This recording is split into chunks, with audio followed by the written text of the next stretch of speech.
Sino kaya itong followers ko from Laguna na talaga namang naalala pa akong daanan dito sa bahay?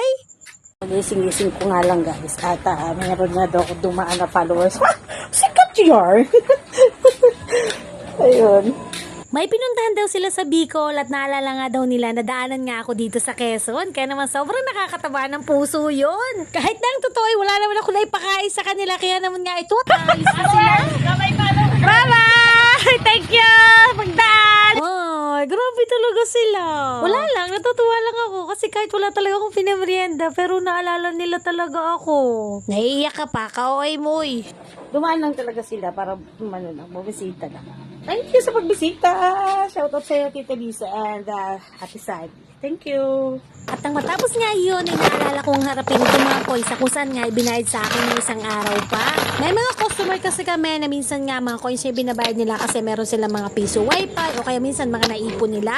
Tapos ang ginagawa nga nila, dinadala nila dito tapos ipinapakash in nila. At dahil nga minsan marami kaming customer, hindi namin agad ito nare-recount. At dahil sa tendera talagang bawat piso ay mahalaga, syempre ang ginagawa ko nga dyan, pansamantalang nilalagyan ko ng amount at tapos kung sino ang nagbigay sa amin para kung sakaling kulang o sobrang man o kung may problema ang coins, ay alam ko kung kanino ko ibabalik. At karamihan naman talaga doon sa mga customer namin ay mga kilala namin kaya talagang hindi kami halos nagkakaroon ng problema pagdating sa mga ganyang issue kasi willing naman sila magbayad kapag nga ito ay kulang. At syempre kapag nga naman sobra, hindi ko na sinasabi. Charot!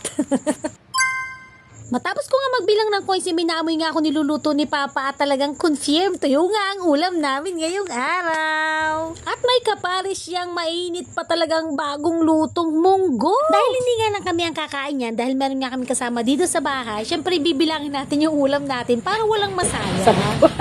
At bago nga kami kumain, inuna ko nga ito, ang aming connecto card kung saan nga inatransact na nga namin ito. Dahil nga ako nagmamadali, hindi ko nga agad siya na-compute. Pero dapat talaga, bago talaga isang sakyan, kailangan computein nga muna natin kung tali nga yung cash dito nga sa mga hulog. Dahil ang pagiging connecto card agent ka, hindi naman ganun kalakihan ng kita. Pero masasabi kong pwede na rin. At dahil may dumating nga akong parcel at nahawakan nga ni Baby King, ito nga dahil squishy. Kaya nga sabi niya sa akin, siya na daw magbubukas. Akala niya kasi yun yung laruan niya.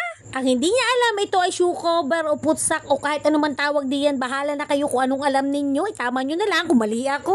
At di nga kagigising ko lamang, pero ayan nga ay hapon na dahil nga nagpahinga ako at nagsarado muna nga kami ng tindahan. Dati talaga hindi namin to ginagawa kasi iniisip nga namin yung benta, pero syempre lately nararamdaman talaga namin yung pagod namin kaya naman nga eto nagsasarado na kami pag minsan. Maaari talagang sayang yung benta pero talagang minsan talaga kailangan mo ding magpahinga, pero hindi magsabihin na tumigil ka ay dun ka na. Syempre papahinga ka lang pero magpapatuloy ka pa rin. Dahil sabi nga nila, normal lang ang mapagod, pero syempre wag tayong susuko, lalong-lalo na sa ating mga nanay na meron tayong mga anak kung sana'y umaasa nga sa atin. Ganito kasi ang ginagawa ko pag maglalaba talaga ako ng mga puti, binababad ko muna parang sa ganun mabuwasan naman nga yung pagod ko pag kukuskot nga nito. At napagod man ako sa paglalaba, ang mahalaga nakalibre yung 300 ko sa laundry.